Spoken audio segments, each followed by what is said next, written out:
that way when we do introductions, if anybody trickles in a little bit late, hopefully we'll be able to catch them at that time. So welcome everybody. This is our abbreviated and virtual only RAC meeting number 9. So thank you again, everybody, for taking this time. This is a great turnout. Sounds like the situation there with wildfires is made. Hopefully, don't want to jinx anything, calm down a little bit, but we definitely wanted to be considerate to everything that the community is dealing with over the last month or so. And even if things have calmed down now, we know maybe, everybody hasn't had the opportunity to give this the attention maybe you would have been able to in the past. So we wanted to still hold a meeting, still provide the opportunity to get together, but condense it and do it online and just zero in on particular topics that are going to be helpful to move the ball forward. So we'll get into that in a little bit and how the next steps will play out with this change in our schedule, but shouldn't change anything as far as our overall milestones we're trying to reach and schedule that we're working on. So go ahead, Kelly, you can switch to the next slide. So just again, the ground rules here. You're here to express your viewpoint. So I've stated this before, but the value of a group like this with different interests is to hear different perspectives, understand those, consider them, and as we move forward and have discussions. So with that, we ask that you treat each other respectfully. It's a lot easier for me to manage that on Zoom because I can mute. So, but obviously that's never been an issue, but just using respectful language and expressing the different viewpoints that are all here in the room. We're all online, so this goes for everyone. What we appreciate it if you can remain muted when you're not speaking. That helps cut down on interference. Totally up to you if you want to share your camera or not. That's again, your choice. We got a lot of people. Just one small housekeeping thing that might help. It helps me when I doing these Zoom meetings is as you're looking at your screen, you're probably seeing everybody's faces on the right and the presentation on the left. You can always hover your mouse in between those two and it creates sort of a wide arrow pointing 2 directions, and then click that and it allows you to drag the bar back and forth. So if you need a larger presentation and not as many heads, you can slide it to the right. If you want to see more faces and who's talking, slide it to the left. So as what we'd like to do with everyone online, it's probably more important and more helpful that we use the raise hand function. So everybody's typically looks a little bit different, but let's see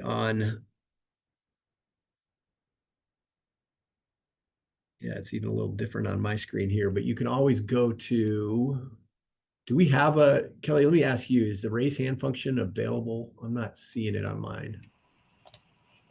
Yes, it should be.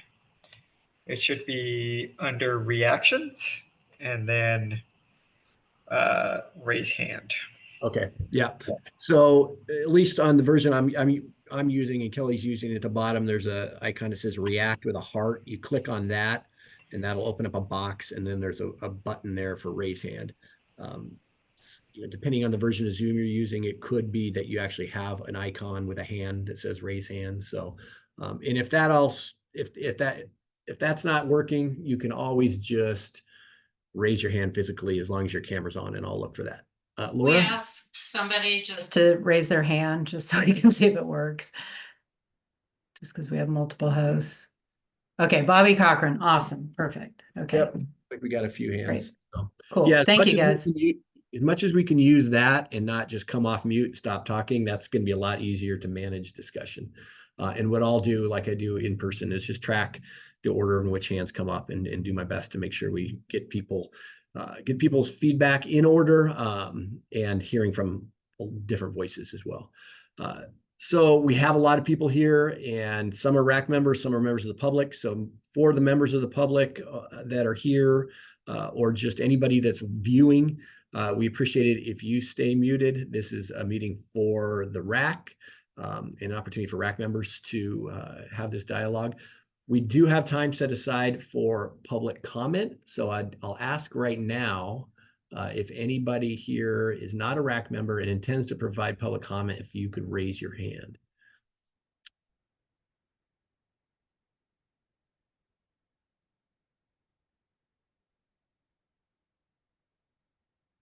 Okay, I'm not seeing any hands raised, so we're going to assume that there isn't going to be any public comment. We'll see. Okay, Chris Hall, great, thank you. So Chris, as you know, you've done a few of these. We'll try to limit comments to 2 to 3 minutes to allow enough time for enough people to provide comment if we get more. And again, be respectful with the information you provide and the questions that you ask. There may not be responses at this time from the OWRD or the RAC to any questions that are asked, but we'll capture those and do our best to get answers back to the full group and to the individual that asked the questions. Okay, let's go ahead and go to the next slide, Kelly. So our guidelines for the RAC, your role is attending and participating in meetings online today. Provide input, advice, and help the department consider different perspectives. The role of the public, listen only during the presentation and RAC discussions from the audience or online. Provide input, advice during the designated comment time. The role of the department is to foster meaningful dialogue and conversation, consider the RAC and public feedback, and draft the final rules. My role as the third-party neutral facilitator is to foster meaningful dialogue and conversations by all RAC participants, and ensure parties have a safe space to express their viewpoints in a respectful environment. Okay, next slide.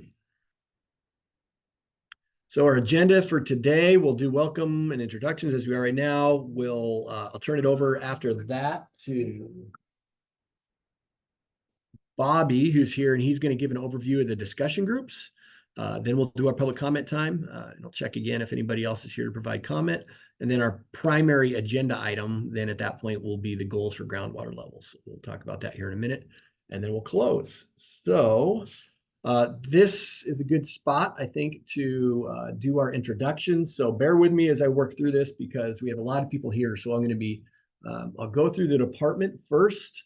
And what I'll do is just I'll call everybody by their name, ask them to introduce themselves, and I'm just going to go in the order that I have on my participant list on my screen. And then as we get to RAC members, I'll go ahead and just bear with me as I work through the list to ensure who's a RAC member and who's not. So let's begin with our OWRD introductions. So Laura, if you could go first. Yes. Laura Hart, I'm a water policy analyst and the other rules coordinator, and I'm just here to back up Kelly today. Thanks, Laura. Tim. Hey everybody, Tim Seymour. I'm the assistant manager for the groundwater section for the department, and I'm based out of the Pendleton office. Great. Dark.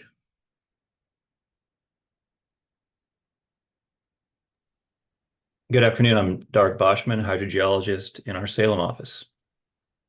Thank you. Jason. Good afternoon, everybody. I'm Jason Spreet. I'm the East Region Manager out of Baker City.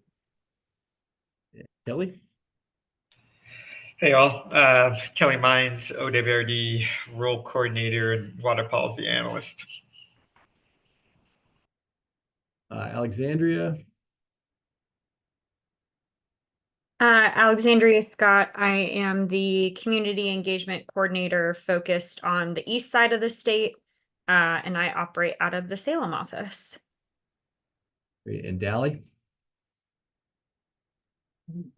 Hi everyone, Dallas Morris. I'm the Water Master here in Burns. Okay, and I think that's everyone I'm showing. Anybody I miss? Okay. Bobby, would you like to introduce yourself? Yeah, hey everybody, Bobby Cochran with Oregon Consensus. I get to support Bryant in this role, and I'll be leading and facilitating some of the discussion groups. Thank you. And then let's go to the High Desert Partnership. If you all want, so we'll go to our RAC members now. If you all want to unmute and go around the table there and let us know who you have with you. Mark. Julie. Brenda Smith. And Jack Arges is with us, but he's not a RAC member.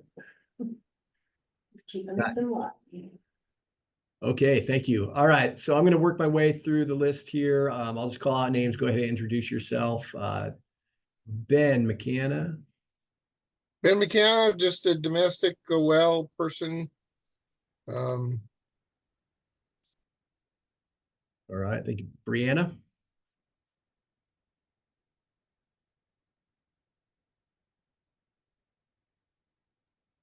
oh, and I guess I'm a RAC member too. Yep. Brianna O'Connor, Sonic partner biologist. Let's see.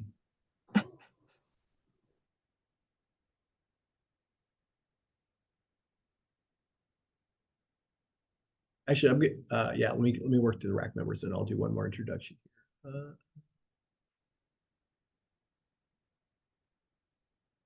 Jess.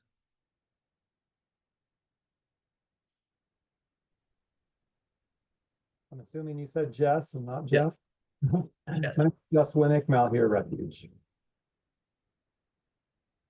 You. John Short. Hello, John Short, water right consultant. John, Karen. Karen Moon with the Watershed Council and domestic well user. Kristen.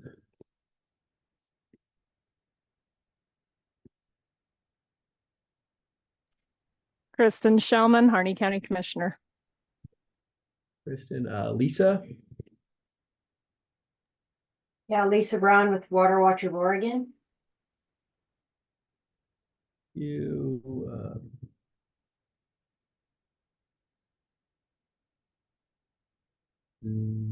Zach.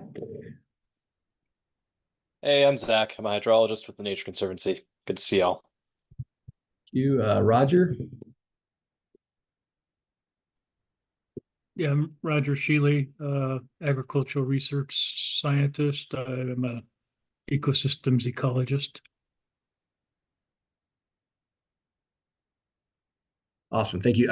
That's everyone I'm capturing on my list. Please, is there any other RAC members here that I missed? You can raise your hand. Bryant, we've got Commissioner John Roll from Grant County as well.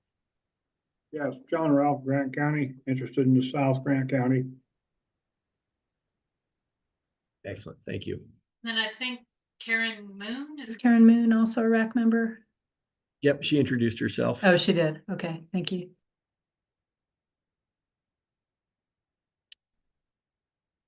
Okay, so I think that's all the RAC members. Harmony, would you like to introduce yourself and the role you're going to be playing? Sure, yeah. Can you hear me okay? Yep. Yeah. Hi, everyone. I'm Harmony Burrate, and I will be working in a support role to the High Desert Partnership, supporting the work of the discussion groups. And today, just transcribing what everyone is saying to kind of help support in the note-taking role as well. Thanks for having me. Yeah, thank you. Okay, I think that gets through our introductions. Go ahead, Kelly, next. So this is just big picture. And we'll come back to this.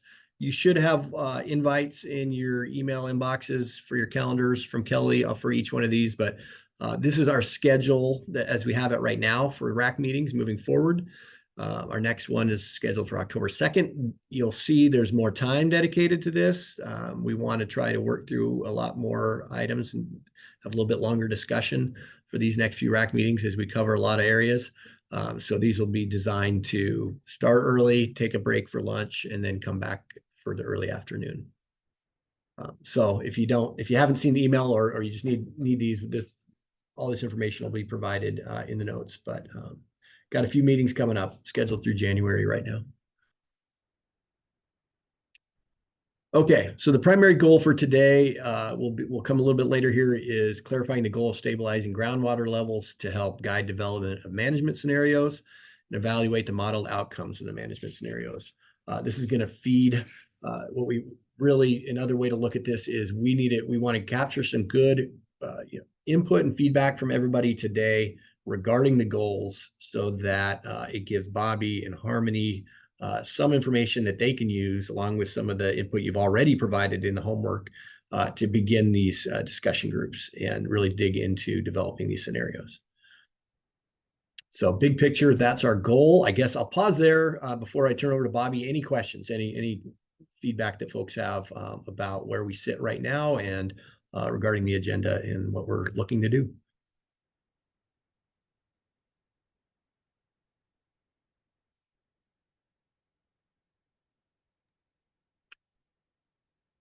Okay.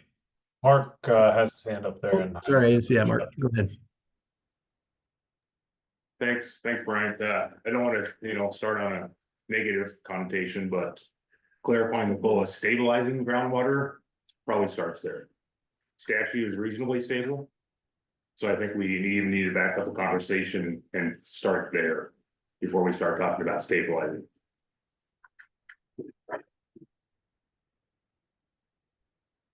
Got it. So defining reasonably stable, is that essentially it? Okay.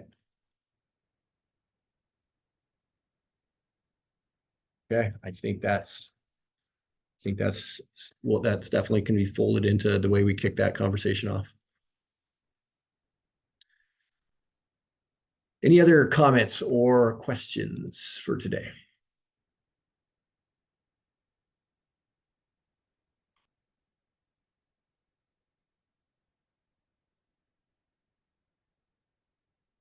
Okay. Bobby, go take it away.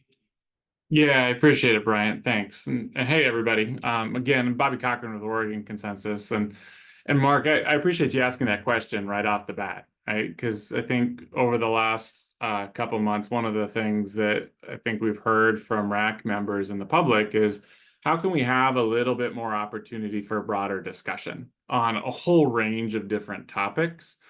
And so hence was born kind of the idea of discussion groups. Discussion groups that would still be facilitated by Oregon Consensus, so I'd be facilitating those. But a venue where we could generate different options and considerations that we could send back to the RAC.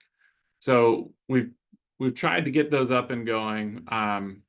The universe just had different plans for the last month. And out of respect and everything that was going on, there just wasn't the space. So we are going to start those up in September. You should be getting emails and notices from me about those discussion groups. We're also posting them to the RAC's website under kind of rule background and information. So you should be able to see agendas there. And the idea is to, again, be able to have those open conversations. Generally, we'll be meeting on Mondays from 10 to 11:30 a.m. And we'll be doing those mostly virtual. There'll be a Zoom link for all of that. We're working with Brenda and High Desert Partnership to always have an in-person option if folks want to be able to do that.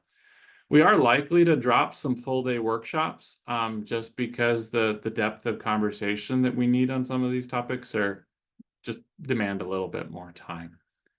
So the overall goal, again, is to have something that you all as RAC members and interested public can define a little bit about how those conversations go. So next slide, Kelly. So what we have scheduled already for September 9th will be the first discussion group. We'll talk about kind of the overall scope of all the topics we want to talk about, so you all can have some predictability of the topics that are coming up in those discussion groups, and the RAC can have some of that predictability, and we can, so we can make sure we're teeing up those conversations in a productive way. September 16th, we've scheduled a full day in person in Burns to really focus on the elements of a goal and management scenario. So that gets at the definition of where the groundwater level trends may want to be, the timeline for some of that, the geography for some of that. We've heard from the RAC that how fiscal impact is determined is really important. So we'll spend a half day on the 17th, right after the 16th, to talk about how to assess fiscal impact.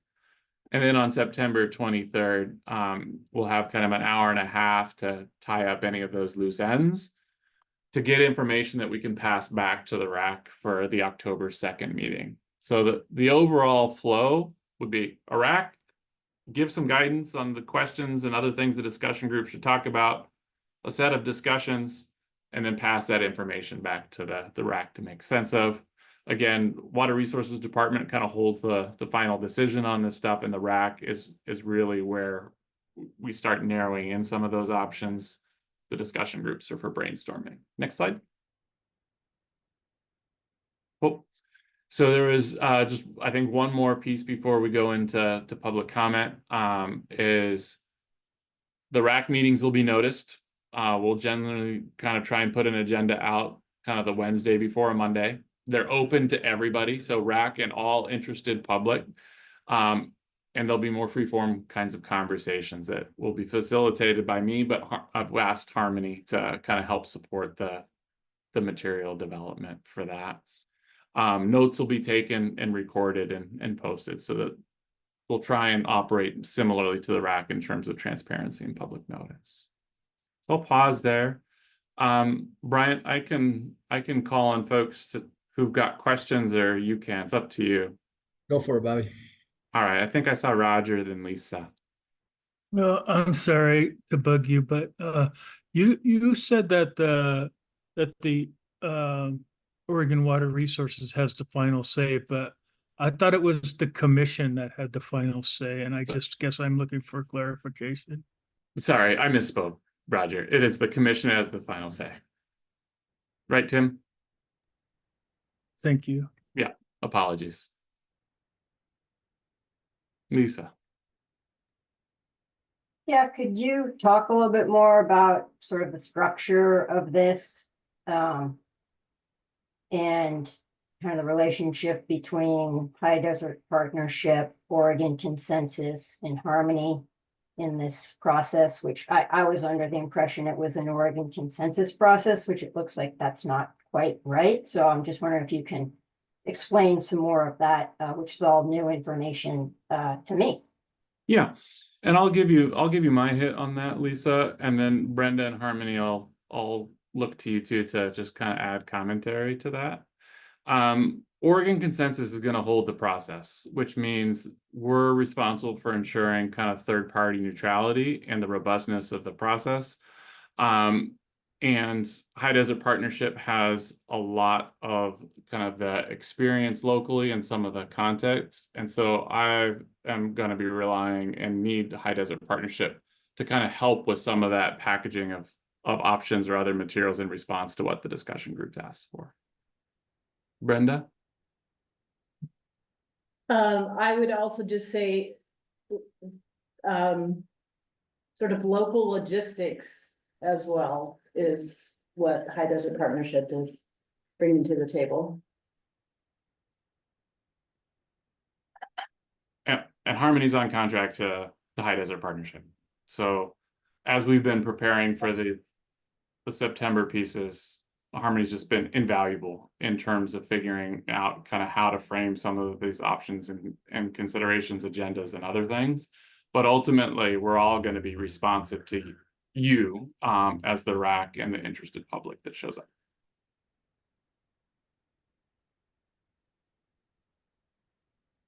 Okay. Go for it, Lisa. I can tell you got to follow up. Yeah, we can follow up later. It's fine. Okay. All right. Zach? Yeah, thanks, Bobby. I appreciate the information here with the proposed sequence of topics. Can you talk a little bit more? You mentioned this at the top, but I want to dive a little bit deeper into how you're going to structure these discussion conversations in a way that stays out of the decision space of the RAC so that the decisions remain made within the rulemaking committee meetings rather than the side conversations. How are you going to strike that balance from a process standpoint?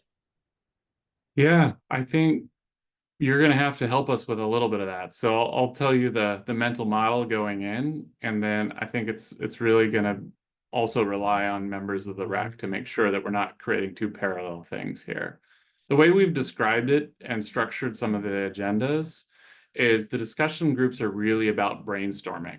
it's talking about all the various options and considerations, but not trying to narrow the funnel of like, this is our preferred option, right? That's the RAC space is really trying to figure out of, okay, if here are all the Legos, here's how we start combining them into what our recommendation might be for WRD to consider. So that's how we've talked about it and how we've been structuring things. But there's always that fine line and balance that y'all are going to have to make sure we're finding that right line. Does that help, Zach?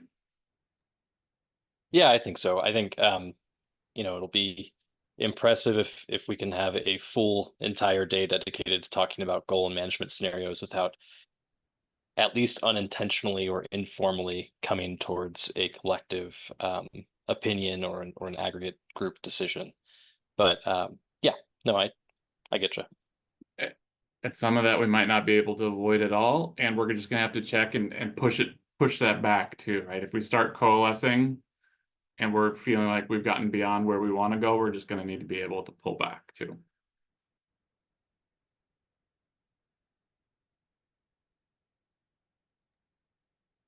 Bobby, you mentioned that September 16th being in person. Is there also a hybrid option?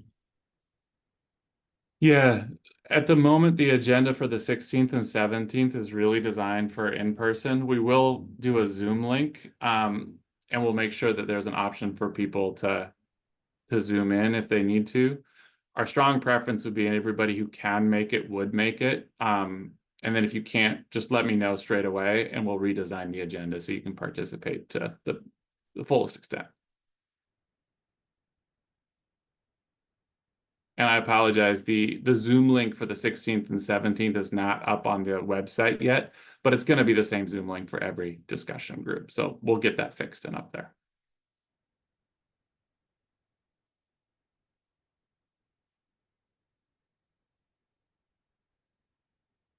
Yeah, Kristen. Well, and just, you know, I want to thank you so much for pulling that together. You know, Harney County as well as Grant County has a lot of interest in this process, and this discussion group and the ability to have this is going to be really crucial to helping facilitate a lot of those questions that were coming up in the RAC that there wasn't time and space to really feel out and have those conversations around. And so this is really just a very essential part of this process, to have the ability to have you guys come in and give that space and facilitate that for us. And so, you know, much appreciated the lifting you're doing on that side to help us as a community. It's very key in this process. Appreciate that. And right back at you. Thank you for the lift you all are doing too.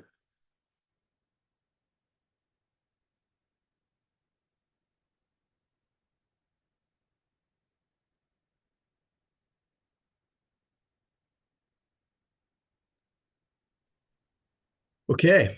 Any other questions or thoughts for Bobby?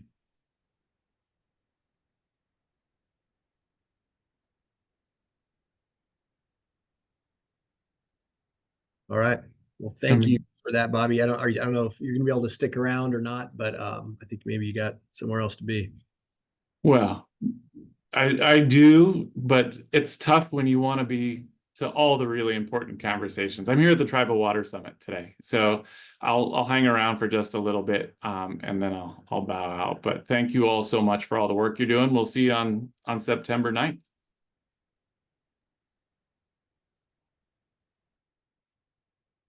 Okay, thank you. All right, let's do our public comment now. So Chris Hall, you indicated you had a comment. Anybody else that's here from the public that would like to provide comment?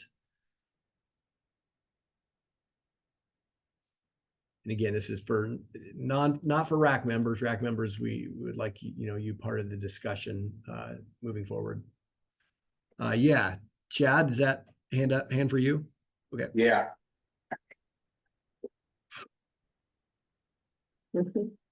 Okay, let's go ahead and start with Chris. Chris, go right ahead. Again, try to keep 2 to 3 minutes if possible, and As mentioned, the department or the RAC may not have the ability to respond to questions or direct feedback right now, but we'll capture this information and determine how best to circle back with you and the rest of the RAC and the public if warranted. So Chris, just go ahead and introduce yourself and you can get started. Great, thanks, Brian. My name is Christopher Hall, Executive Director of Water League. First comment is that I think public comment in a short meeting such as this one ought to come towards the end because what can be commented on by the members of the public is preempted by the discussion that will be coming afterwards. And I think it's a great idea to have public comments twice during the meetings that are 4 hours long. That's much appreciated. But notwithstanding that, another comment that I have is that I think it's going to be very difficult for these discussions that are scheduled in September not to be what I would consider extra legal or outside the possible legal scope of what a RAC can be. While it's not necessarily the case that convening all the RAC members necessarily creates a public meeting and necessarily creates a RAC meeting, I think that the chances of avoiding that definition are almost impossible. And I also think that Zach is 100% correct in his skepticism that the Oregon Water Resources Department staff will be able to maintain a reasonable set of guardrails where these conversations aren't actually Rules Advisory Committee conversations. And if there ever was a walks like a duck, talks like a duck type of scenario, this is one of them. I definitely look forward to attending all 4 of those meetings as a member of the public by Zoom. And I'm really pleased that the Water Resource Department is hosting these meetings because I think they're definitely needed to address the concerns that the RAC members have with regard to their ability to participate in the very complex discussion. I want to just point out, Bobby mentioned something about putting the onus of that responsibility for managing these 4 September meetings to make sure they stay within the legal realm of not becoming an actual RAC meeting. That is not the RAC members' responsibilities. That is the Water Resources Department staff responsibilities who are running this RAC. So the RAC members will be obviously participating to the extent that they can, but I don't believe that they're going to be the responsible parties to make sure that these discussions are kept within the limits of what's anticipated to be just an informal discussion that's not really just a RAC comment. So I think that needs to be taken into consideration. I don't even think it's Brian's or Bobby's or anybody else's responsibility. It really is it's the staff of the Water Resource Department. Last thing I'll say is a comment specifically regarding reasonably stable groundwater levels. That is a very critically important statutory requirement that large-scale irrigators have a serious conflict of interest in minimizing the groundwater levels, whereas others who don't have that conflict of interest may want to have more reasonable, stable water levels. And what is reasonable is going to come down to a partisan debate between whether one is a water user or not. And I think, and I'm going to reiterate this because I believe few others are willing to do so, that it is a significant conflict of interest to go to irrigators and ask them what they think a reasonable stable groundwater level is, because every gallon of water equals a certain amount of economic development potential that cannot be avoided. Thank you very much. Great, thank you for those comments, Chris, and point taken on the public comment times. We typically do want to try to have 2 periods, but with this being a 2-hour meeting, we needed to fit this in. But if time allows, we'll look to potentially have additional comment at the end. Okay, Chad. Yeah, so I just wanted to add a little additional information about the High Desert Partnership. So both Brendan and myself here are representing the High Desert Partnership. And one of the things that wasn't mentioned about HDP is that HDP always remains neutral on all topics, and it will do so in this conversation as well. And so we're operating very similar to what Bobby was describing for Oregon Consensus. And so I just wanted to provide that background for folks that don't know much about HDP. Thank you, Chad. Okay, not seeing any other public comment. We'll stay ahead of schedule a little bit, and that might allow us some little bit of time at the end to have a second public comment period time if there's interest. So moving on.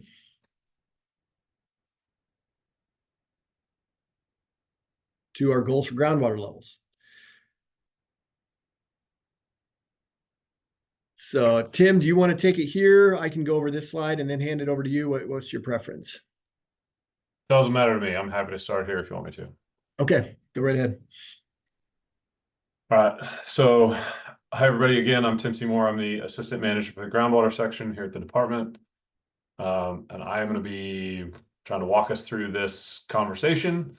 Obviously, this is a challenging conversation and there's a lot to it. So I'm going to start out by talking about our intent. I'm going to go through a few points here, and then we'll get to the place where we can actually have conversation and feedback. So bear with me here for a little bit. As we talk about the intent of this conversation, we've talked about how discussion groups and the October RAC are going to focus on designing options for management scenarios to test with the model. And in order to design management scenarios, we need a clear goal. This goal is going to help give us a target to shoot for, and then a bar by which we evaluate the modeled outcomes and assess their success, essentially. And measuring success of groundwater management is a much longer conversation that we've said we need to have. And we intend to have that longer conversation in October. So we had intended this RAC meeting to be 6 hours long. Obviously, circumstances didn't allow for that, but we're trying to move forward here with just the goals aspect of this conversation. And so there's likely going to be a few places here where we start to talk about how we measure success and the importance of that. And I want to make sure that we all understand that we will have more in-depth conversations at the next RAC meeting about that. And so if we say we're going to table something or wait until the next RAC meeting to talk about it, it doesn't mean it's not important. It means we want to have more time to talk about that. And we want to have more information on hand for all of us to review as part of that conversation. And I also want to say that as part of this conversation, we're going to be talking specifically about policy here, right? This isn't necessarily science. This is more focused on a policy stance the department is trying to take. And I want to be clear that our policy stance has evolved over time as we have had conversations with this RAC and gone through this process. And so very much a substantial amount of time has been taken by the department as we have considered feedback from all parties in this RAC as we talk about these policies. As for measuring success and that longer conversation, I just want to clarify that when we talk about measuring success, we want to talk about success as related to the goal we're trying to achieve. So as we define that goal and we come to that, when we talk about measuring success, we're going to talk about the actual methods and science that has to be done in order to measure whether or not we're achieving that policy goal there. And so it's a much longer conversation, and that's why we're waiting to have it. So that said, as we have been thinking about goals for groundwater levels in the basin and the intent of this critical groundwater area rulemaking, there's a number of considerations here that the department has been thinking through as we're focused on this policy question of, as Mark called it out, defining reasonably stable or defining the goal for this management action. So first bullet here, and none of these are in order, right? These are all considerations, and they're not ranked in any way either. The first one is longer timelines to achieving the goal are going to result in more impacts. And those impacts we've talked about previously, dry domestic wells, decreased natural discharge, right? That's our groundwater dependent ecosystems and spring flow. It's a loss of groundwater storage, right? It presents itself as lower groundwater levels, which increase pumping costs, et cetera. And then there's also the possibility for a decrease in water quality and a possibility for land subsidence. So those are, negative impacts of further groundwater level declines. And the longer we take to get to some sort of action and reducing the rate of those groundwater level declines, the more the impacts add up. So another consideration is that the groundwater system is complex, and thus the response to reductions in use will be complex. So the system, as we've talked about many times, and as the groundwater study showed, and I think as the model presentation showed as well, is that complexity in the basin leads to challenges with how we design our management scenarios and how actions have impacts throughout the basin. And so enough said there, the system's complex. And then 3 other questions we've asked ourselves as we've gone through this process is, should all areas have the same goal? And when I say areas, I mean areas within the basin. So I'm not putting that in the construct of sub areas as we've talked about previously. I'm simply saying, should all areas have the same goal? And we can define those areas as part of that management scenario conversation. Second question we're asking ourselves is, do all areas need the same actions on the same timelines? So if we don't have the same goal for all areas, perhaps we don't need the same actions, and we probably don't need the same timelines either.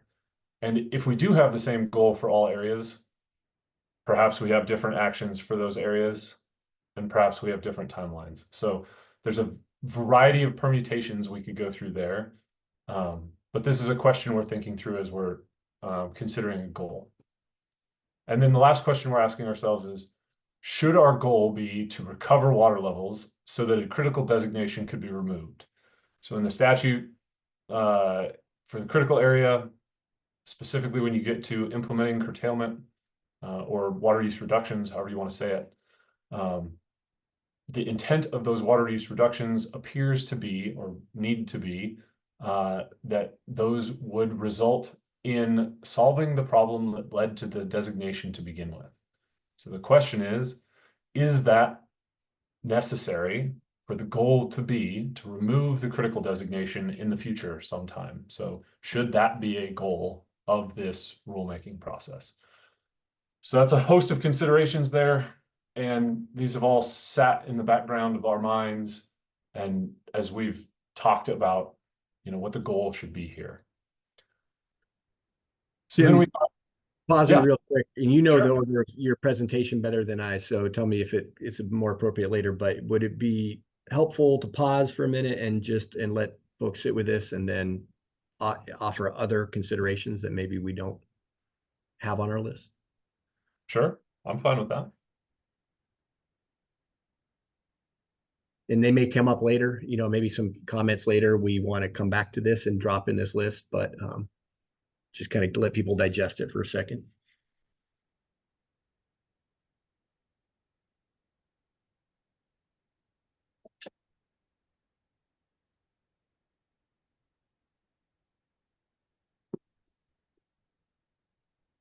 Somebody put up a joy face. Oh, it's High Desert Partnership. Okay, they're letting me run the computer, so I apologize for the crying. I'm trying to get something else out. But I do have a question. Oh, wow. Maybe somebody smarter than me can get the crying face out. That wasn't intentional. Bryant, is this time that we're gonna have questions on this slide? Or do we want to finish the presentation? Because I do have some questions on the slide, but it might be answered later. Yeah, and that's what I was checking with Tim, but I just wanted to kind of, just before we move past it, allow everyone an opportunity to soak it in. And then if you do have anything that you want to offer now, we can capture that. And then we can determine if that, maybe knowing it now means we can fold it in a little bit later. So yeah, I'd say ask your questions, Mark, and I'll tell you if we're gonna get to it or not. How about that? Does that work? It's probably not a specific, all right, I'll just go.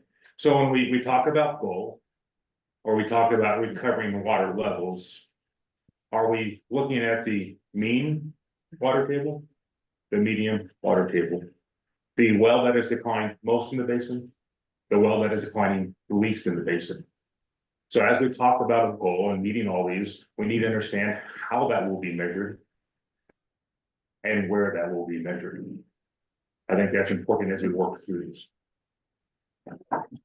Yeah, so that I would say is part of that much longer conversation around measuring success and how we characterize water levels in the basin and how we make decisions around that. So on that, Tim, are we gonna try to get to a goal today and then talk about success later? Because in my opinion, that's very specific to the goal that we're discussing today. I think we're talking about what the goal should be and trying to get some initial feedback on that. And then as we dive into that longer conversation in October, and as you go into these discussion groups, that hopefully this conversation will have provided you the primer to be able to think through all of the possible permutations of a goal. And as I said here, maybe the goal isn't the same for all areas of the basin, but the goal would be the goal of the goal.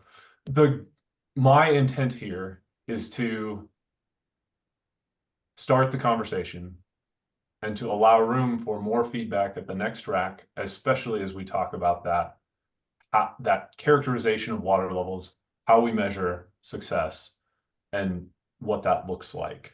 So is this the only conversation on this? No. Is this the primer? Yes. Will there be more time for discussion? Absolutely. All right, so my last comment back and forth between us on this subject, Tim, is I was fine with that until you talked about should a goal to be recoverable water level so a critical groundwater designation can be removed. Because if we're going to have different goals for different sub-basins, but we're overlying the critical groundwater designation across the whole basin, because it's all one water, all interconnected, those are counterintuitive to what you say if the goal should be the same. Because as we've talked before, down the southern part of the basin, we have not tripped any of those. So we will never get rid of the critical groundwater designation there unless we solve the most acute problem, Weaver Springs. So I think they're very much interconnected. Okay, I'm trying to let me process that for a second. I think I see these considerations as interconnected. And so when I say, should our goal be to recover water levels so that the critical designation could be removed? I see that as if we have different goals for different areas, then the intent is to hit that goal for each area. And this question about should the goal be to recover water levels so that the critical designation could be removed, the thought would be that we would be, it's a broad question about what is the intent of a critical area designation as a whole, not necessarily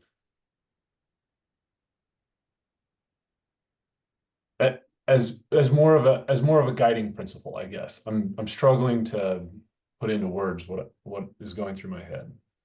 I think what we don't want to do is fail to meet the obligations of our statutes, especially around the critical area.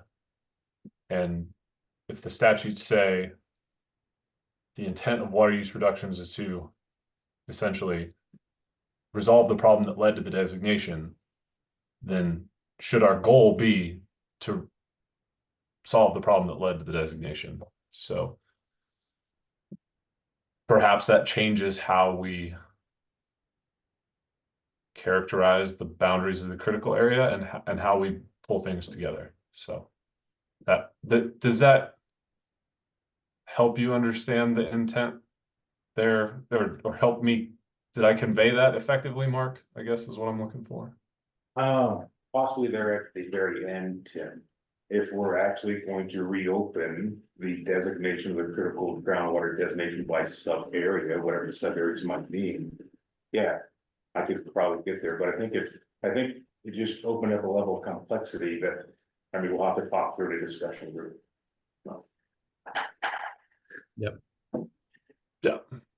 Yeah, that's a good point. And I think that's the idea is we want to create a space here where there's no wrong answers and we don't have to answer every question, but we need to get them out there so we can set those discussion groups up. Let's see, I got in order here, I have Roger and then Ben and then Kristen. So Roger, go right ahead. I just wanted to throw out the notion that what concerns me about the description of the components of what might be the determinant of what reasonably stable might be, they are very qualitative. And I am convinced that if we're going to make any sense out of this that's realistic, we're going to have to do the best we can to understand the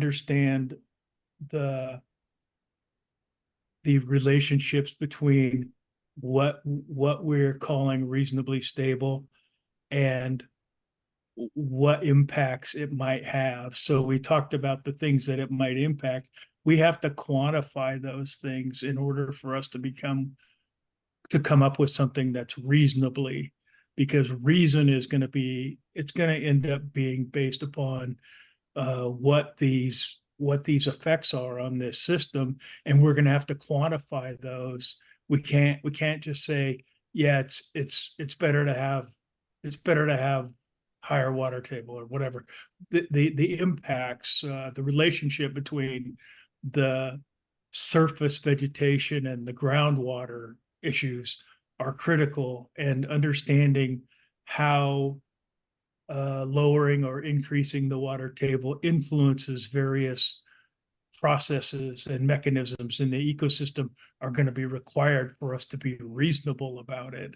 Other than that, it's just, I'm worried that it's just sort of a quite whimsical sort of guess at whatever it is we're doing.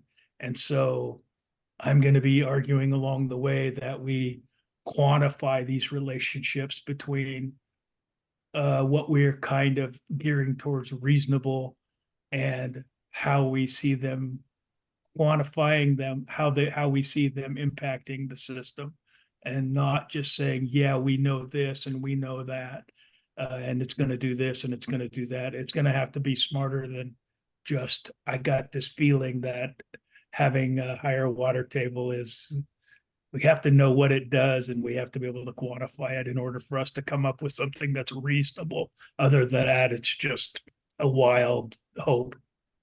I hope that makes sense to someone besides me. It might not. Thanks. Thanks for your input there, Roger. I will say that these rules, in order to be adopted, need to be based on substantial evidence. And that's the minimum threshold requirement for any rule of the commission that reduces water use or curtails water use. So we're going to have to meet that substantial evidence threshold throughout this process. So let's see, Ben, and then Kristen, and then Zach, and then from there we'll hopefully we'll pick back up in the presentation and get to more discussion questions there at the end. So Ben, go right ahead. Oh yeah, mine's a simple one. I was just wondering, in the state of Oregon, have they had any elevation drops because of too much water being taken out of the different aquifers? And because I've always been concerned about that. If they drop it too much and it collapses that aquifer, there's no chance it's ever going to come back. So has that already happened anywhere in the state of Oregon yet? I don't have an example off the top of my head, Ben. I don't have a known case, for you in Oregon. It's definitely well documented in California. But we Well, don't. yeah, it's documented in a number of different states. I was just wondering if it's happened here in Oregon. Anyway, thank you. Kristen. So a couple things that this, screen as we look at the different things that Tim went over, triggers for me is, we still are having that local knowledge for looking at a basin-wide critical groundwater designation and how it just doesn't seem to fit the single reservoir model that's required for a critical groundwater designation basin-wide.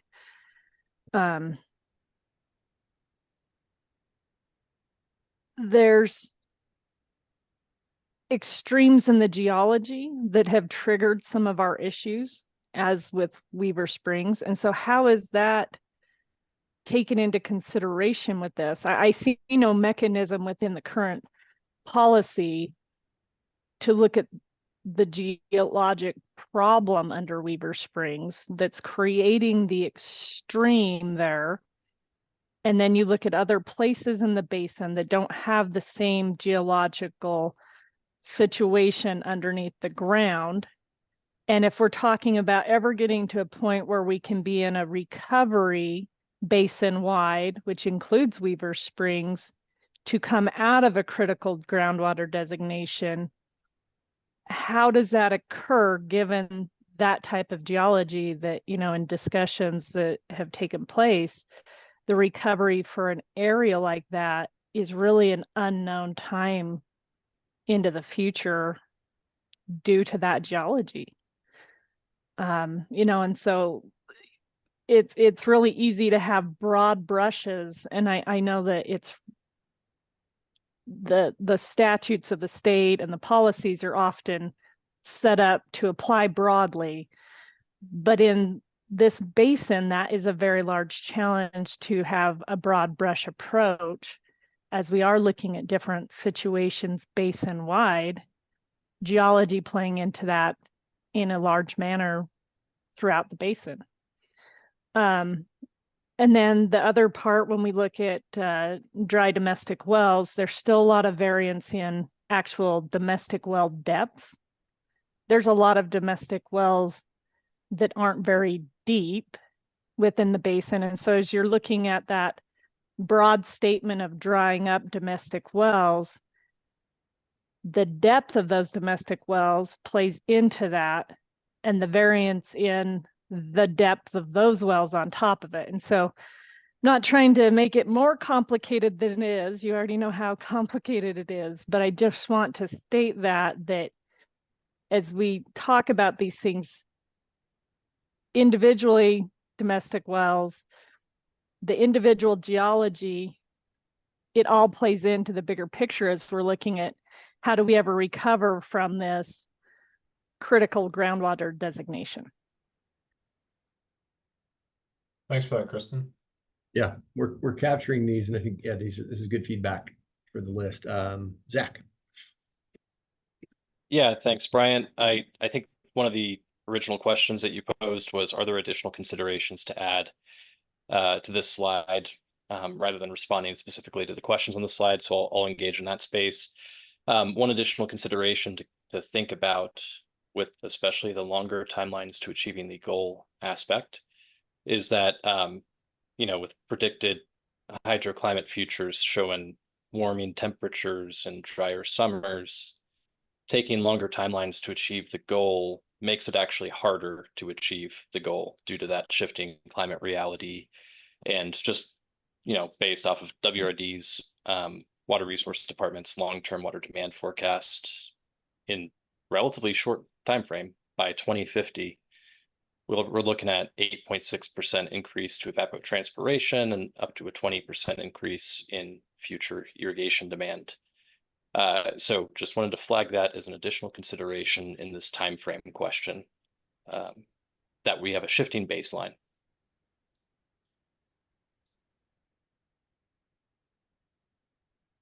Thanks for that, Zach. I appreciate that comment.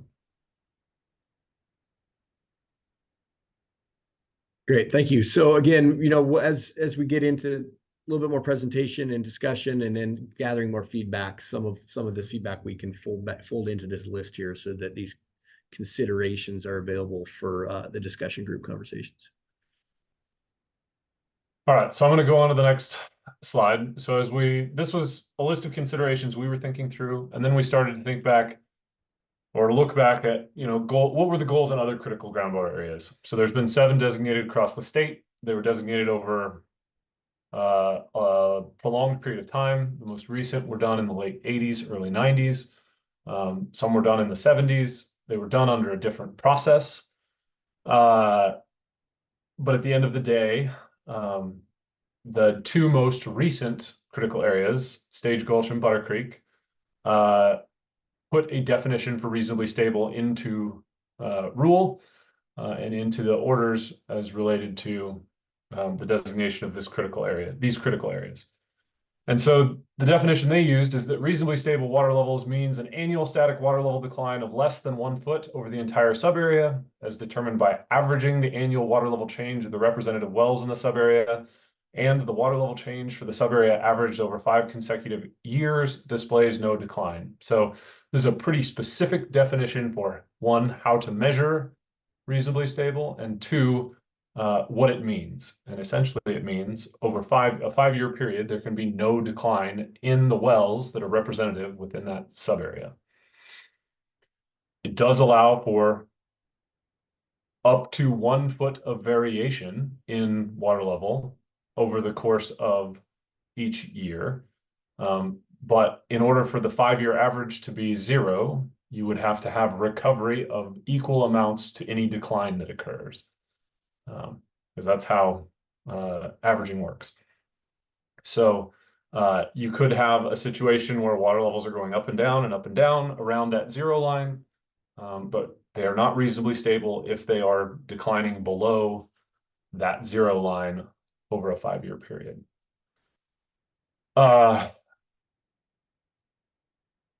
The other piece here is that all the other critical groundwater area orders reference reasonably stable, but they don't define the term. So they state, essentially, we're designating this critical groundwater area because we need to determine and maintain reasonably stable water levels. That's the authority. And so we're establishing this there.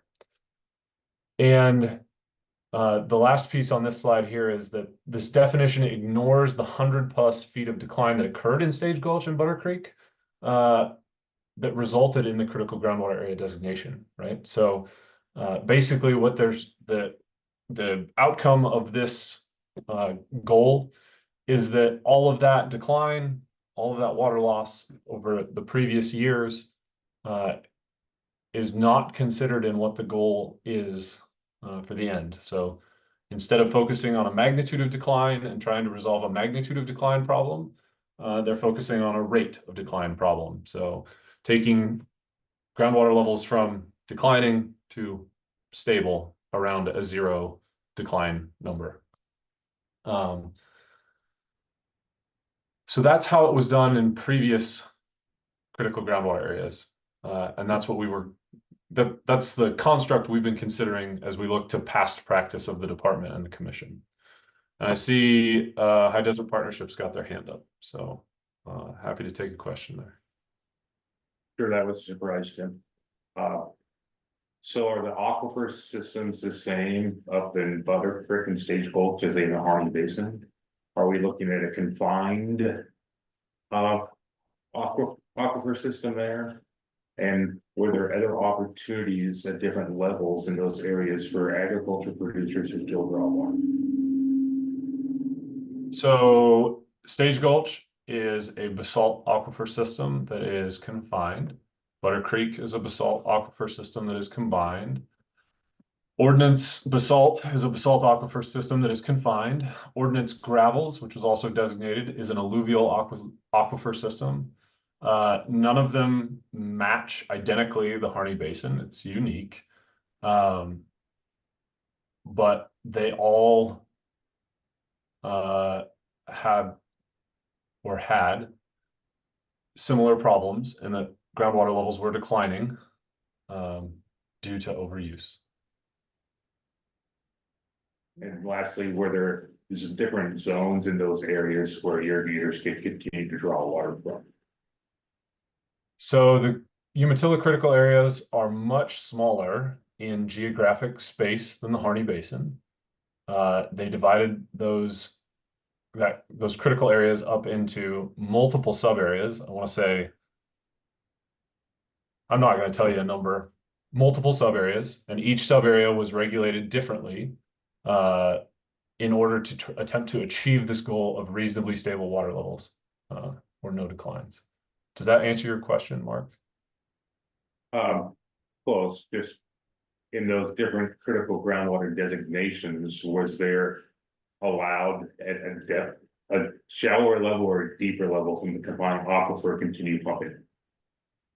Yes, that the groundwater reservoir was identified and characterized as being the basalt, is specifically in Butter Creek and Stage Gulch as being a basalt aquifer within a specific depth range primarily. So you could pump outside of that, provided there's water, I guess. So, Lisa, you have your hand up. Yeah, I'll just jump in here. I like this sort of construct, you know, that basically amounts to, you know, stabilizing the groundwater levels at sort of a no further decline target, at least, you know, initially. I think that should be the goal. To go back to your previous slide, which I didn't get my hand up in time to comment on, you know, I do think that should be the initial goal across the basin. I think that, you know, when you talk about you know, how to think about the declines that have already happened, you know, your third bullet here, which of course we do have some big declines in the Harney Basin already. You know, there are other components of the Groundwater Act, you know,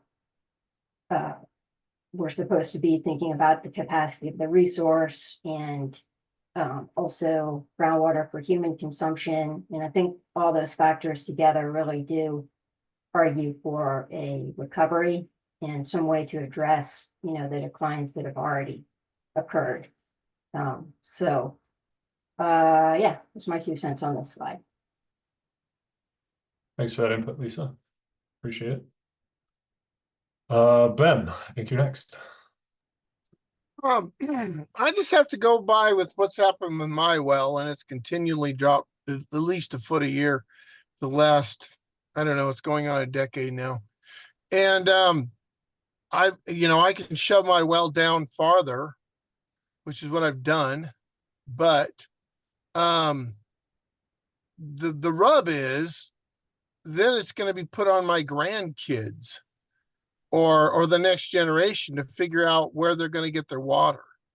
So at some point in time, we have got to figure out a way to fix this. And I guess that's all I wanted to say. Thanks, Ben. I appreciate that comment. I don't see any other hands.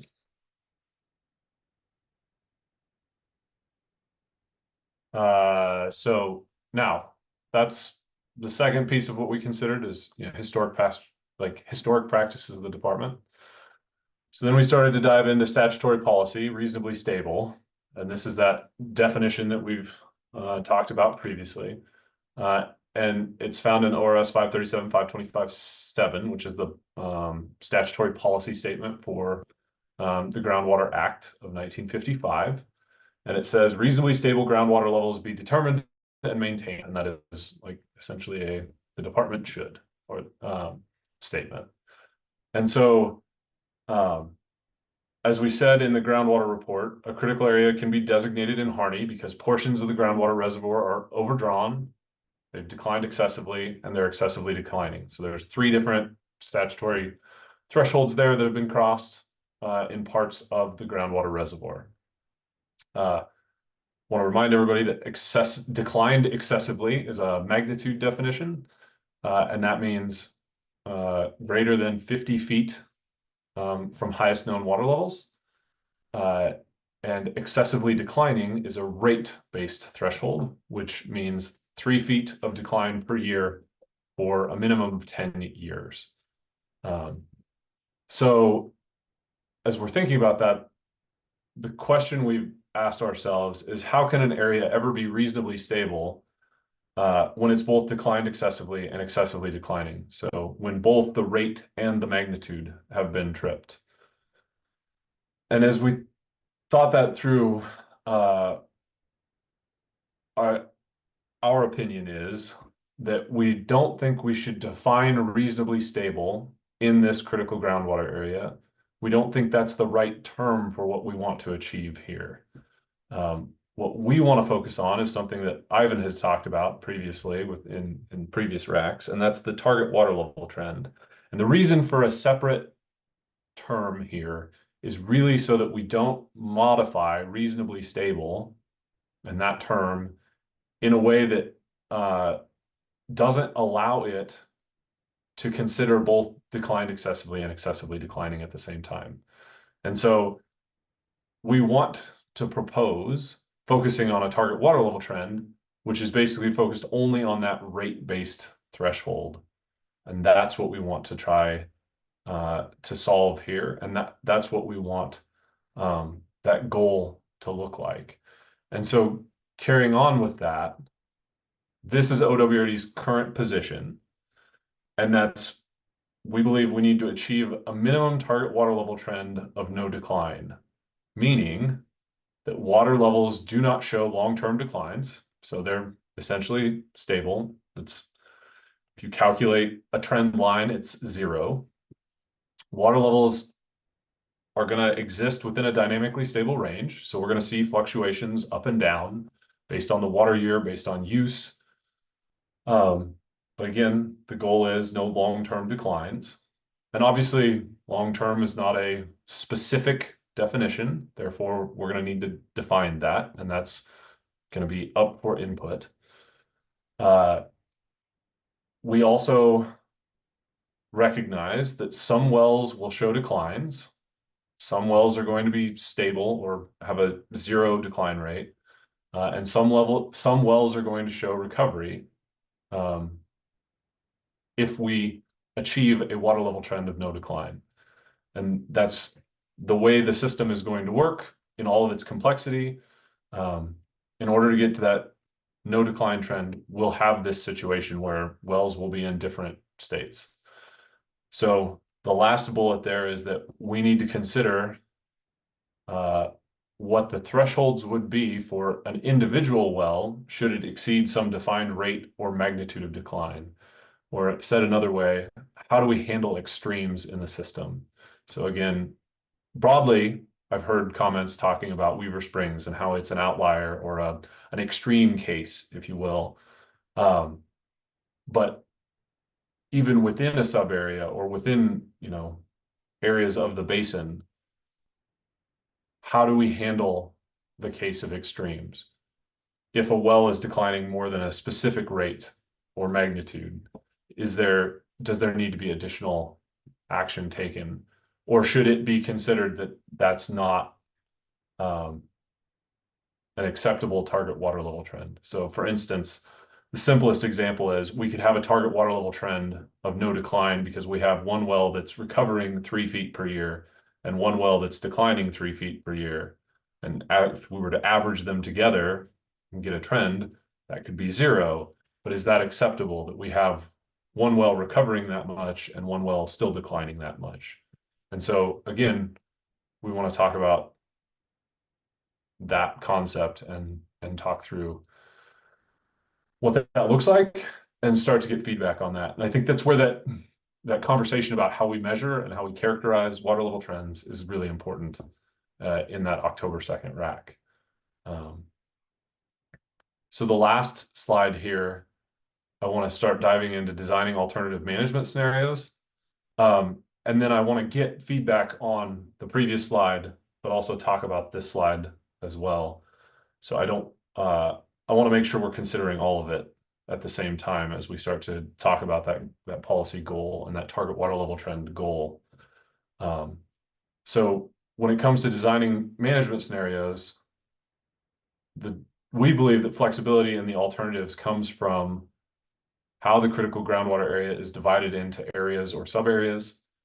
And then the timeline to reach the goal in each sub-area and what that goal is. So if perhaps a sub-area had a goal that was recovery, what's the timeline to do that? If the goal, as we have stated, is no decline, or a target water level trend of no decline over the long term, what's the timeline to achieve that?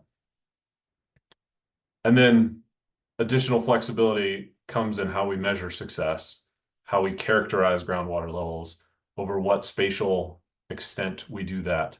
Do we pick representative wells? Do we take all wells? What is it, what does that look like? And that's a broader conversation that I really want Darek to speak to from a science perspective about what is the most scientifically defensible way to characterize groundwater levels across the basin. And so we'll need to define how we measure the water level trend for a sub-area and how we define an acceptable range or magnitude of decline in individual wells, or how we deal with those outliers. So that's all I had from a policy perspective around the goal and defining a goal. And if I back up to this slide, this is the stated goal of the department. And I would love to hear input and feedback on, or from you all, about how this is framed, and if it makes sense to you, and just your general thoughts. And I'll add to that, Tim, as what you just stated there, that's some great feedback, and that's the kind of that's the type of input we're used to capturing in these meetings. We also have, a new opportunity now with these upcoming discussion groups to frame it as, this is something we need to dig into more. We don't have to have an answer for I like it or I don't, or here's an alternative concept necessarily. That's okay too. But we need to dig into this. This requires more discussion, or here's another item that we need to spend more time on. And that's going to help inform those discussion groups so that we can, spend the time on some of these that maybe warrant more than what we have right now.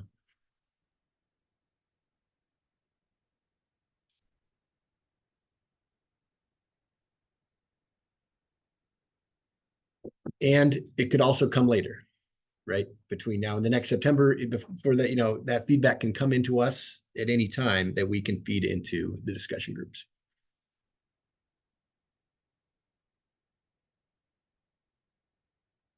Yep, go ahead, in the High Desert Partnership room. Thanks, Brian, and thanks, Tim, for working us through this. I mean, to me, it's a little clunky still, but I think we're gonna need more time, so I would, first of all, state, but, people are being silent, or people that aren't being here, please let's not fall in the trap of that as a acceptance, and I don't think we're doing that anymore from what Brian and everybody is saying, that we'll have further discussions. I still get wrapped around the axle if we can declare critical groundwater designation over the whole basin, because of 2 of the 3 sub areas or hydrological sub areas trip those definitions, and the southern doesn't. So the southern, if you took it by itself, would match the definition of reasonably stable to continue to allocate water with the current proposed groundwater allocation limit. So I'm still stuck with that. And that goes back to our original conversation, Tim, is we're gonna have different goals for different administrative areas. Is it prudent to have the same classification over every administrative area?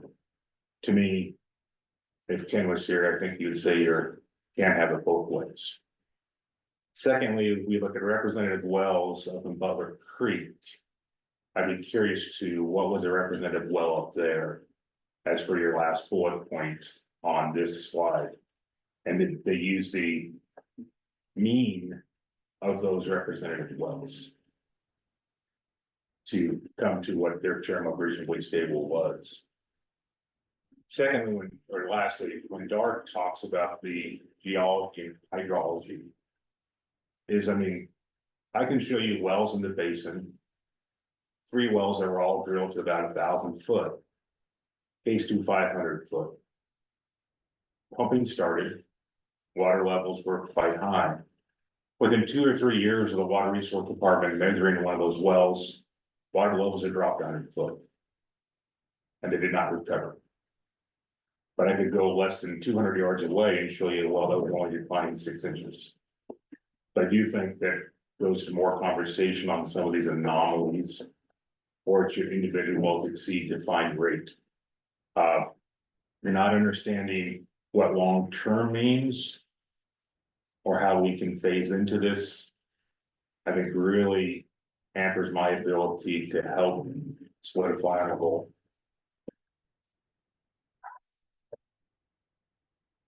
Okay, so a couple questions for you there, Mark, if I can, really quick. With your first point, are you saying that we should designate multiple critical areas rather than one critical area with sub areas? Is that the feedback there? I still believe there's parts of the basin, even though it's inferred that the groundwater study says that they were hydraulically connected. That no difference of management down in the Blitzen is ever going to change what happens in Weaver Springs or the Sylvies Valley.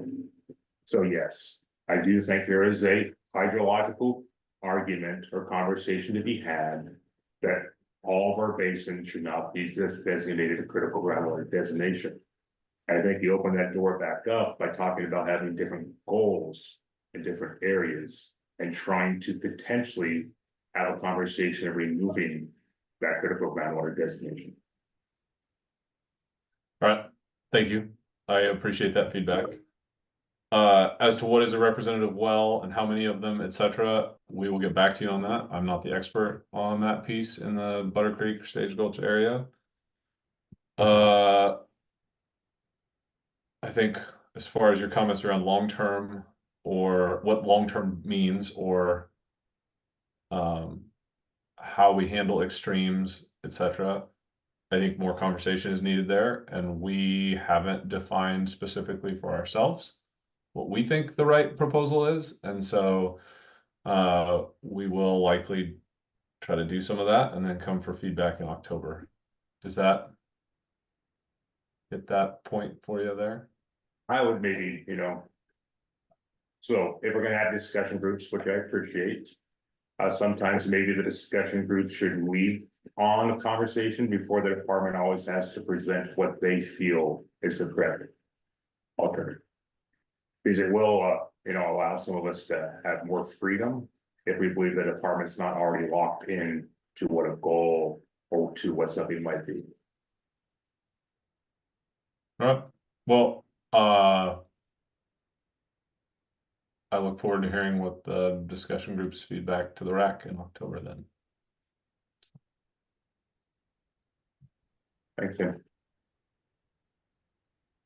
Zach, go ahead. Before I jump in, Bryant, I saw that Ben's hand was up and I just wanted to check that Ben put it down. Is that right? Good. I'm Okay. good. I don't want to say anything. Okay, got it. Thanks. Well, couple of thoughts here. I like the framing that's being proposed here with the dynamically stable range, the aggregate average being no long-term declines. The reason I like this framing is that it's kind of separate from the question of, how much curtailment to pumping has to happen to achieve these goals, because in some sub areas, it might not be much. And in other sub areas, it might be more to achieve these goals. So framing success in this way maintains the ability to have different management approaches in different sub areas, which I like. In terms of the long-term declines, the one thought that immediately comes to mind, I'd like to think more about what long-term means, but the thing that comes to mind for me is we want to make sure that long-term encompasses any normally occurring climate variability. So, like El Nino southern oscillation cycles being a maximum of like 6 or 7 years, maybe long-term should encompass at least one or one-ish ENSO cycle, to make sure that declines are separated out from climate influences. So it's not just a particularly dry year or particularly wet year that's influencing management decisions. So that's what I'm thinking about right now. But overall, I like this idea. I like the approach that you've sketched out here. I do support the no individual well exceeding some defined rate or magnitude of decline piece of the puzzle, because I think that's going to help patch together, a more holistic, large scale approach that, if we take if we look at big sub areas, then we could have individual wells or a subset of wells fall through the cracks there without having what you have here in place. So I support having the individual well thresholds as well. But anyway, that's just my preliminary thoughts since you asked for them. Thanks, Zach. I appreciate the feedback. Roger? Yeah, I just need to make this comment, and I keep making it, and I don't know where it goes, but the thing that I am convinced is that the RAC is totally focused on the allocation and appropriation of water as irrigators and domestic users are using it, when in fact, I'm doubtful that I think there are equivalently important drivers of the water table that are also being overlooked. And one of the issues is how the adjacent uplands are being managed. And if you look at the line that you have from about the 1980s, the management of the forests have been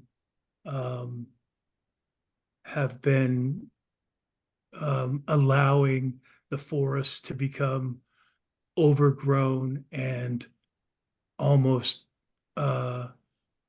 inappropriate. The expansion of junipers, the expansion of density within forests, and all of the increase in the potential for evapotranspiration increases the loss of water to the system. So all of these systems are dynamic. So you're never going to be able to pick something and say that's really where it is, because you have to recognize that they're continuously dynamic. And one of the major components is how the uplands are managed, totally determine the availability of water to the water table.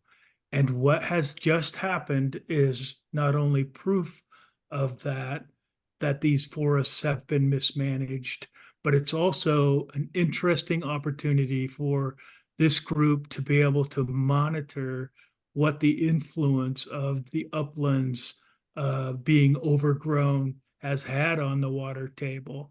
And I know you guys lay out like from 96 and you show there's a decline in the water table, but it's also directly related to the forest management in the hills around us.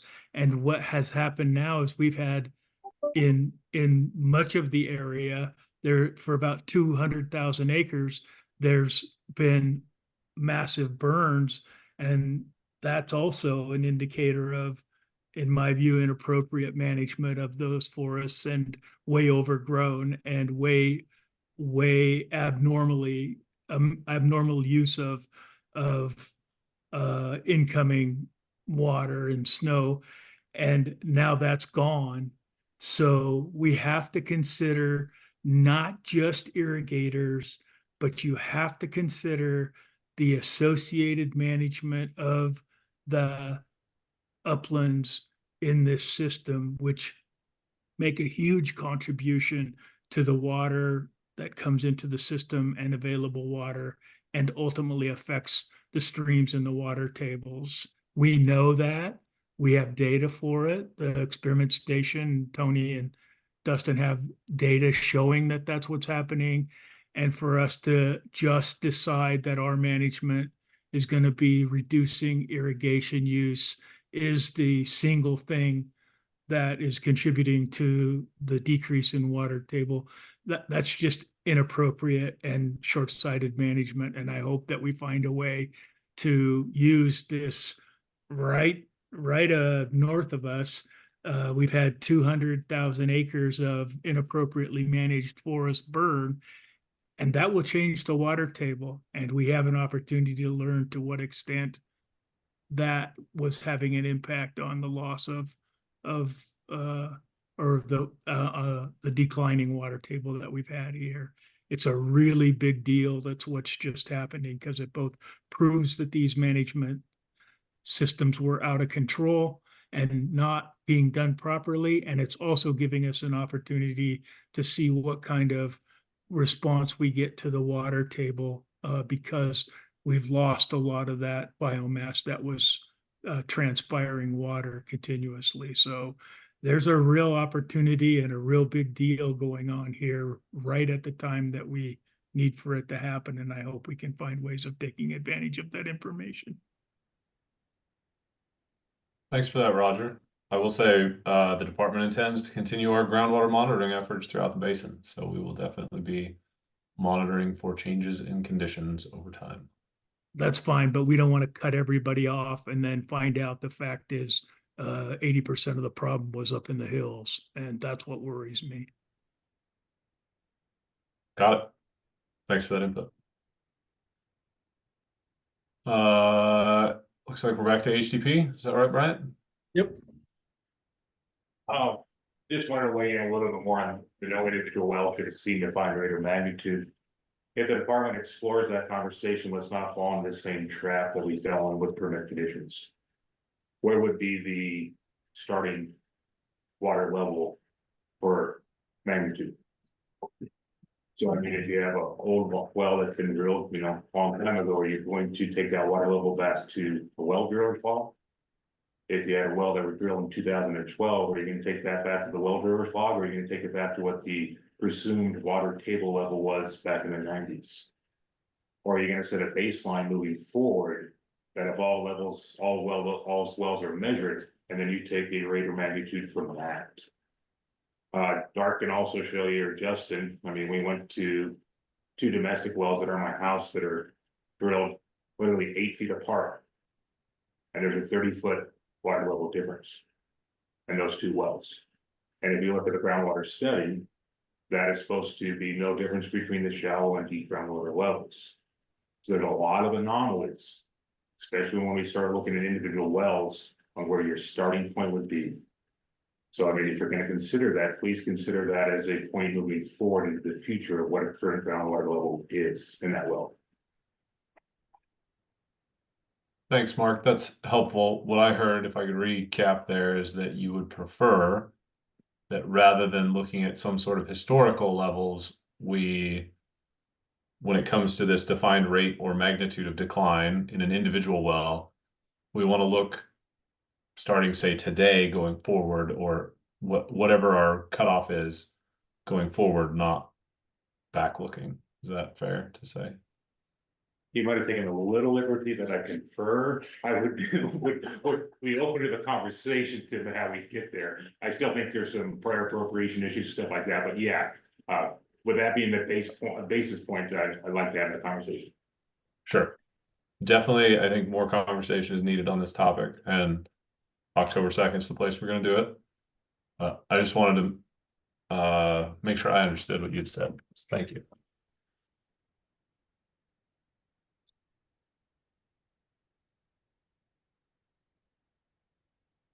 Question, Julie? Okay.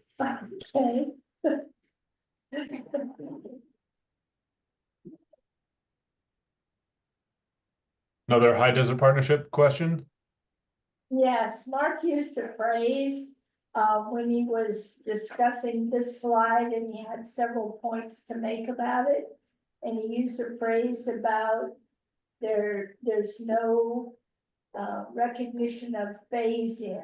And I want Mark to explain what he meant by phase in. Thanks, Julie. So I sent an email to the full RAC, I think about 3 weeks ago when we were talking about goals. And I specifically said, I think the majority of members in this community, and thus probably irrigators, the majority of irrigators in this community would have a hard time with the goal being meeting permissible total withdrawal. But I think majority of all folks in the basin can understand the need to reduce the rate of decline. So if our ultimate goal is not to show long-term declines, it needs some dynamically stable range. That's a tough one for a lot of the community. But if we work towards a longer-term goal of those, is by trying to reduce the rate of decline by X% over so many years. Maybe over a 10-year review period, what the RAC has, and then repeat. There's a possibility that some of the irrigators could get on board with understanding that it could be adaptive management in order to get there. Is that clear enough? I'm afraid so. Okay.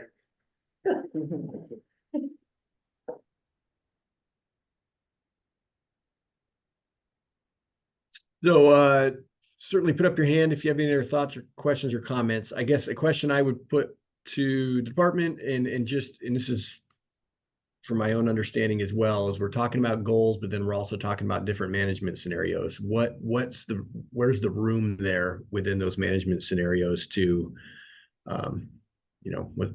what's the decision space for defining goals so that we can look at things differently? So to answer that question very pointedly, Bryant, this slide talks to the decision space and where we believe there's flexibility. So in designing management scenarios, which we would then later use to inform our rulemaking here, the flexibility comes from how the area is divided into sub areas. And when it comes to drawing boundaries and lines and all of that, that can be done after we've tested a management scenario.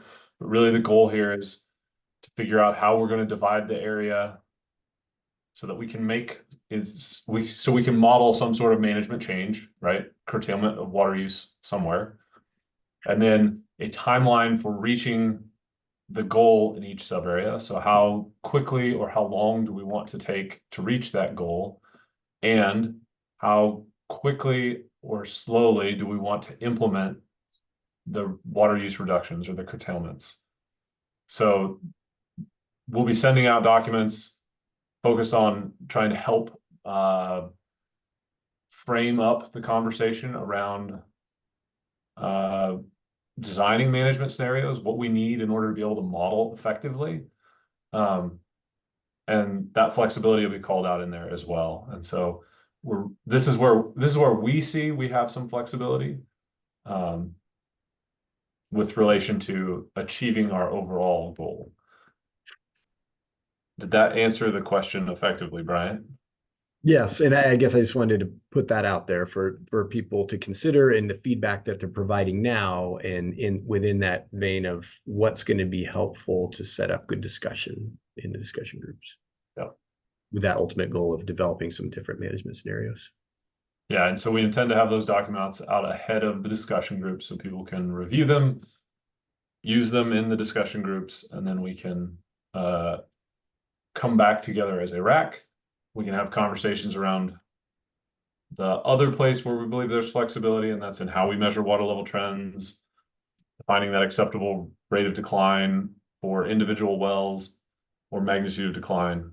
But then also really try to focus in and get to some alternative management scenarios designed in that meeting so that we can test them out in the model and come back with results. I also believe we should, by the October 2nd RAC, have run the department's proposed management scenario, the 15 sub areas, the PTWs that were released as a baseline, so that we'll have something to look at before we dive into that management scenario conversation, as well as hopefully be able to set ourselves up for success in reviewing future modeled management scenarios and evaluating those for success as well. So that's sort of a primer on where we're headed. And I see, looks like High Desert Partnership's got their hand up again. I think Brenda wanted to ask this, but I'll ask it for her. So Tim, you've referenced a couple times, to develop several, or my understanding, develop different management scenarios to be run in the model in October. I think that's a little aspirational, because I honestly think if we could actually come up with a separate management alternative than what you guys already ran, that there's a lot of value in running that model, learning from that model before we decide on what the second management model might be. So tweaking, maybe I'm wrong, but I do think there's an iterative process in the management scenario discussion. But we're talking that over, Mark, what the best way to iterate on management scenarios is. I agree with you, that it's not a set run it once and then we're gonna go with that sort of situation. So more to come on that as we figure out what our capability is there. And we will have more on that at the October meeting once we've had the opportunity to build and actually test out all the tools we're working on currently to make that possible. I think there's also some space there in which we could talk about what the objective of the management scenario is, what we're trying to test with that management scenario, and then setting some boundaries by which the department can iterate on the management scenario without having to have input from the full RAC, and could say, this scenario, we're trying to test these boundaries and we're trying to figure out how to get to stable within that. So adjust water use restrictions as needed to get to, this target water level trend of 0. Right? If we set those boundaries, then we as the department can run the scenarios iteratively and get to whatever the result is, and they can come back and present on that process, what the first run was, what the second run was, what the third run was, and then show what the end result was.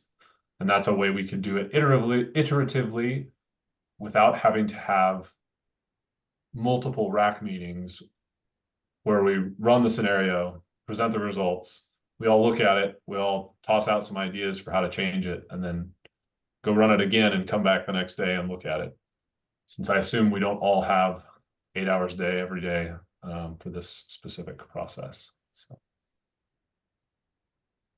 All right, we'll work through that one. Thanks, Tim. But question now on the model scenario that the department is running, if it's going to be revealed in October. Did you guys use paper water right or wet water right? Did you use an average across the whole basin? Were you able to phase reductions by priority date? You're smiling, Tim. You know where I'm going. I mean, I'm just curious. The methodology that you use in that model run will give me a lot of insight in what you're thinking. I should have known that the second I primed you with a little bit of information, it was going to come back at me with a lot of questions. I should know better. In short, we are still working on coding it out. But the goal here is to allocate water based on modeled pumpage from from 2018 in the model. And we would take the lesser of paper water right or modeled pumpage. Modeled pumpage being based on water use estimates from the reports that were done as part of the groundwater study. So in that case, we're allocating water, the PTW, based on actual use or estimated actual use in the model. And then we are trying to apply curtailment based on priority date. We've run into some snags with that related to not all wells in the model, or not all water rights are tied directly to wells in the model effectively. So we're still trying to sort through how we handle that. But I think we're going to get fairly close. And so in that case, we would be looking at the management scenario being as close to what we have proposed as I think is possible for us to get to in the model. So that being PTW is set for a sub area. PTW is then allocated by actual use across the water rights, starting with the most senior, going down to the most junior.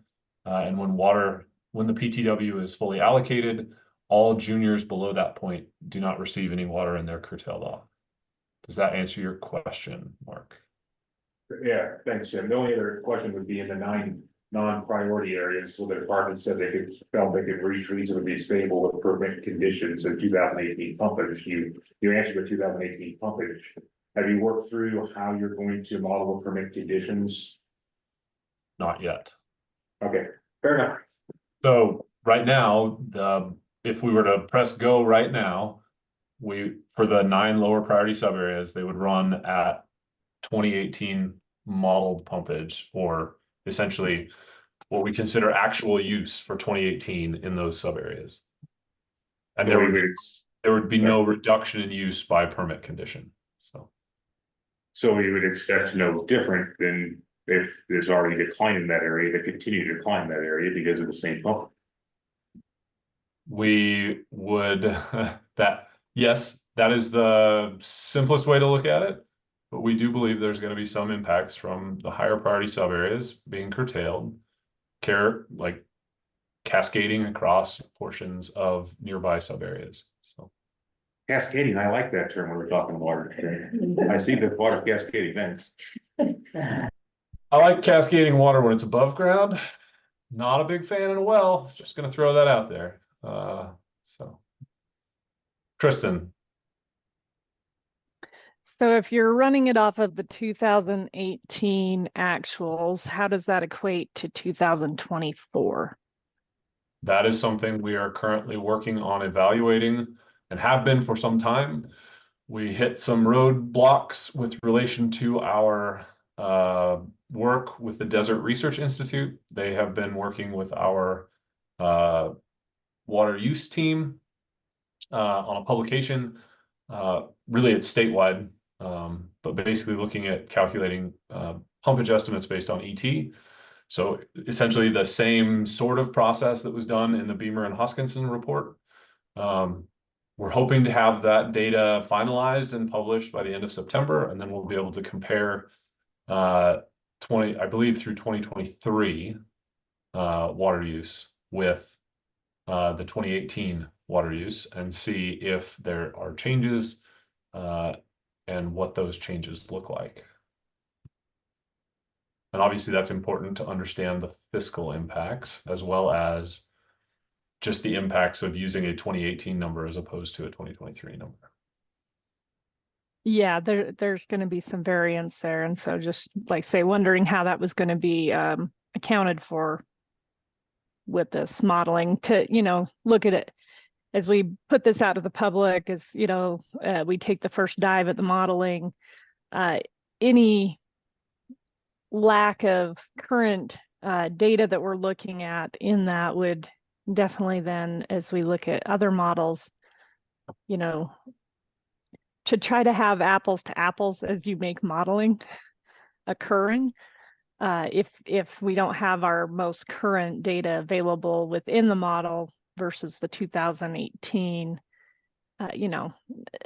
just due to the scenario of it was still, in the last 6 years, people were still allowed to put in additional water rights and prove them up. And so, I don't know what scale of that is out there on the landscape. That would be something your folks would definitely know, but and how many of those are paper versus becoming actual. And so it's just trying to, think through that nuance of, especially as you'll get into kind of sub areas in that, how much that would play into it potentially. Yeah, just wanting to think over the last 6 years from 2018 and how to add that in. Yeah, so one thing I want to be clear on here is that we are not going to calibrate the model with any of the newer data. So the model was calibrated using, I want to say it was 1930 to 2018 data. And so the model is constructed using that as the baseline there. And as Zach posted in the chat there's calibration and accuracy assessments in the model report that you can read about. But we in the USGS believe that it's a well-calibrated and accurate model for use here. So we don't need to add in the last 6 years of data in order to have a model that is representative of the hydrogeology of the basin. when I say we're gonna look at water use and how it's changed, where pumping has moved or is now occurring as opposed to what it was in 2018 is important, and we'll definitely want to look at that. But the model is not going to be modified using that. What would be modified is our inputs into the model, saying in 2019 pumpage would be this, and 2020 pumpage would be that, 2021 pumpage would be whatever, all based on those water use estimates. So I want to make sure we're clear on that the model is not Okay. getting updated in any way. Okay, and what if the scenario would be that there's actual less pumpage in 2024 than 2018? What if that's what's actually occurring now versus then? Well, then my question would be, do we want to reduce that? That's a management scenario question. Do you want the PTW or the allowable pumpage for a sub area to be the 2024 number, or do you want it to be the 2018 number? And that's a question we'll need to answer as we talk about what the management scenario is, and then model that and see what happens. So. Okay, I'm gonna jump in here. We're at 4:53. So, and granted, this is a an abbreviated meeting, and recognizing that there's probably a lot of good feedback and comments that people have. So certainly share those with myself and Kelly, the email addresses you have, so that we can recognize those, get those into the discussion group, or fold them into that October agenda as appropriate. And we'll be able to take these notes that we captured here today and reflect that back to you, so you can see what was discussed here, what we captured, and then provide any clarification to that that's needed. So we'll move forward unless you got anything else remaining, Tim, on your end. No, I think we just have the next steps and wrap up. So yeah, go ahead and take this one. Cool. So upcoming documents, we have the water level trends analysis update that we had promised done.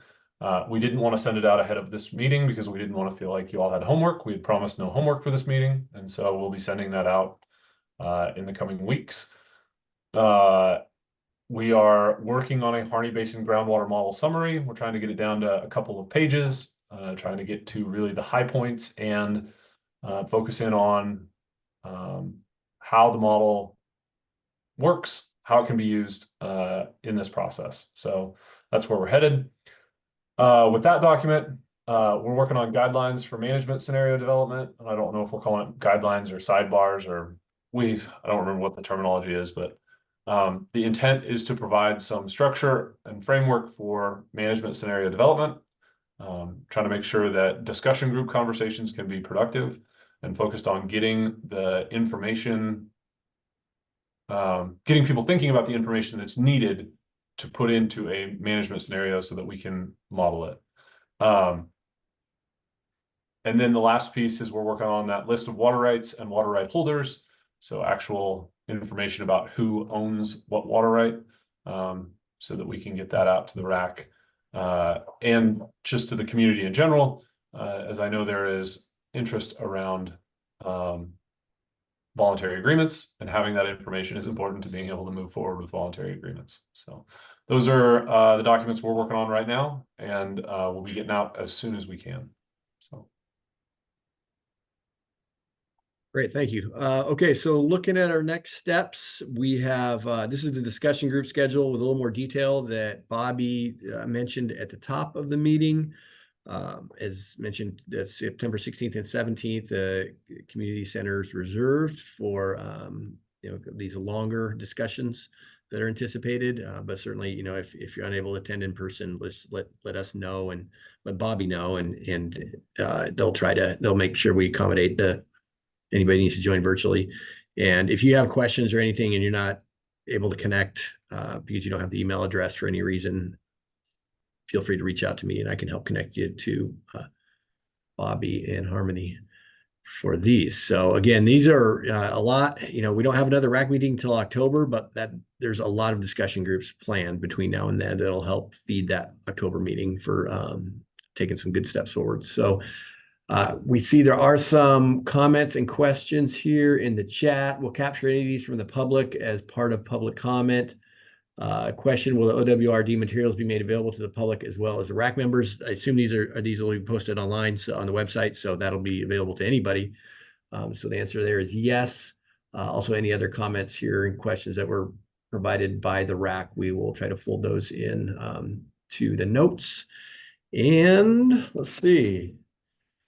Next slide. So our next in-person is October 2nd. Again, it'll be a long one from 8 to 3. So we want to try and get information out to the RAC, with a little more advancement than we have in the past. So hopefully we look for that RAC packet sooner than typical and an agenda so you can provide feedback. I'll be coordinating with Bobby and Harmony to get an understanding of what's being discussed in those discussion groups so that we make sure that that input finds its way into helping kickstart some of these discussions in the RAC. Any parting process questions or words that anybody has?